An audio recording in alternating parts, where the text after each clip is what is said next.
Nilinaw ni Austin Reeves na gusto niya maging long-term part ng Lakers pero gusto rin niya di umanong mabayaran ng tamang contract. June pa lang kasi bago talaga pumasok ang free agency, dinikline ni Austin Reeves ang $89 million na kontrata na eligible na talaga siyang pirmahan.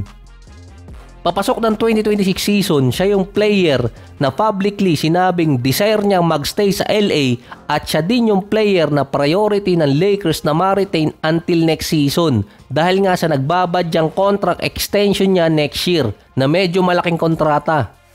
Hindi rin niya direktang sinagot yung contract na ibibigay sa kanya pero ininsist niyang gusto niyang maging Lakers for life. Consider din siyang isa sa best shooting guard sa NBA last season, hindi man sa top 10, nasa top 20. Sina Bradley Beal at Zach LaVine na merong malalaking kontrata dati, sinabi ng mga scout nasa level nila yung laro ni Austin Reeves last season. Based din kasi sa mga report, pwede makipag-discuss si Reeves ng contract extension sa Lakers kahit pa kasagsagan ng season at kahit matapos yung October 21 deadline.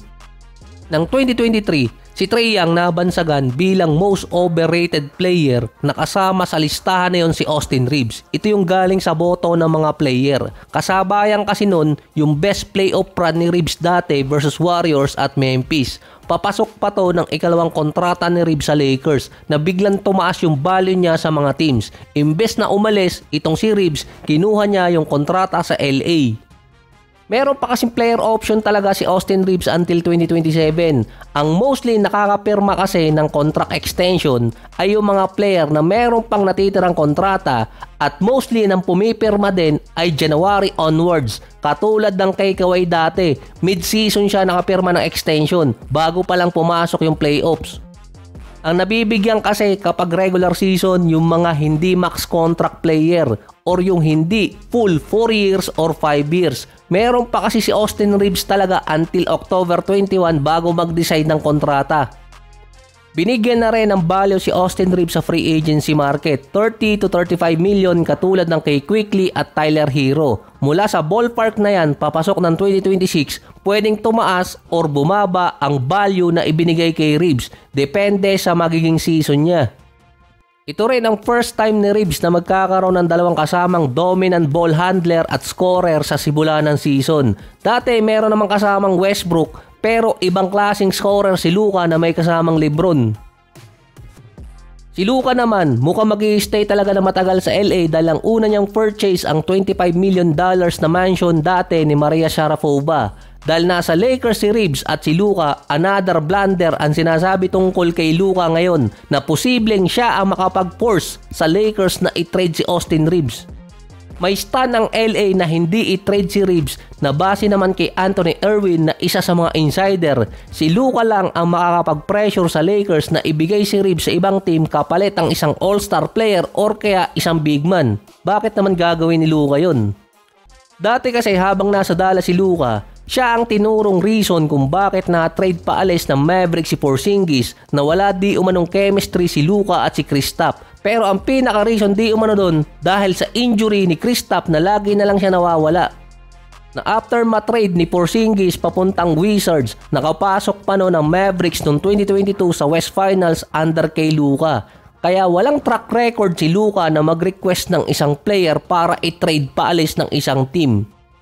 Pero sa dahilan na nasa Lakers si Luka, malamang siya ang ituro ng ibang mga writer at analyst kung sakali mang ma-trade ang isang untouchable player katulad ni Austin Reeves.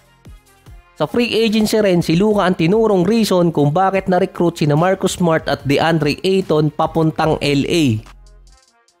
Dati pa kasi sinabi na lugi ang Lakers kung iti-trade nila si Reeves ngayong season kung hindi rin kapalit isang all-star. Dahil nga based sa mga scout at analyst, ka-level ni Reeves si LaVine at si Bradley Beal last season.